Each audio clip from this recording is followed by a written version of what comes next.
This image was only from a couple of days ago, the 28th, and I've hardly gone over it with my pens at all. Actually, this is before the pens, and then I'll show it after in a sec, because I felt like it didn't really need much. I was looking at Bilhah, which I'm sure I've looked at before, but I couldn't find it, and I thought, why not just do it again anyway? She was Laban's handmaiden, who was given to Rachel to be a handmaiden on her marriage to Jacob. When Rachel failed to have children, Rachel gave her to Jacob like a wife to bear children. Laban was the brother of Rebecca, who was the granddaughter of Milcah, a name which means queen. Presumably Laban was the grandson.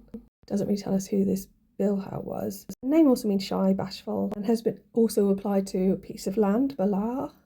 I can't help seeing a connection with Baal, which I think I've said before. So as I said, this is the image before I put pens on it. What I saw was a figure, essentially, I could see a figure from the back. My daughter sees completely different things, so you probably do too. I see a figure from the back, and then this sort of weird sickle-like cross on the right-hand side. And there's the same image, but with my pens on. As you can see, I haven't done much. I've just drawn out a little bit of the colour, mainly the blue here, in the middle and bottom. So that is focusing in on her bottom from the back. There's possibly a figure over on the left-hand side, mostly just like squiggles, I think. I don't see any particular characters there. So up towards what would be her left shoulder, because we're looking at her from the back, I do see like a female figure on the left-hand side there, and then maybe a male in the blue to her right. So to the right of that is the top part of that symbol that I mentioned. So the lower part is like a traditional cross but sideways. And then this part I kind of liken to possibly a sickle, maybe a bird to the left of that. I think that's a knot possibly above the sickle, but now I say that I can see like a head looking downwards. The bit that I thought was a knot is actually a headdress.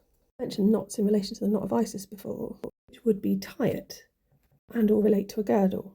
Turned the other way around, I actually see a male face on the bottom left with this sickle sort of in their face and the sickle cross in their face. And just expanding that, I kind of see like a female face off to the right-hand side of that. But back the way I've drawn it, there's the sideways cross, almost like sticking out of the centre of her back in a way. The cross is emerging from her body, which I think relates to this idea of burial and resurrection. That would be QRST, plus tie it or tit, plus the sickle, which I think means harvest or reap, is ma. So we have Christ, ma is a tit. And in other slanderous words, I'm not sure that handmaid is the same as they think it means. I think she was of royal, possibly pharaonic heritage, or knew ancient mysteries, and possibly was what we would call a virgin, able to conceive without intercourse. I'm as mad as a box of frogs. Thanks for listening.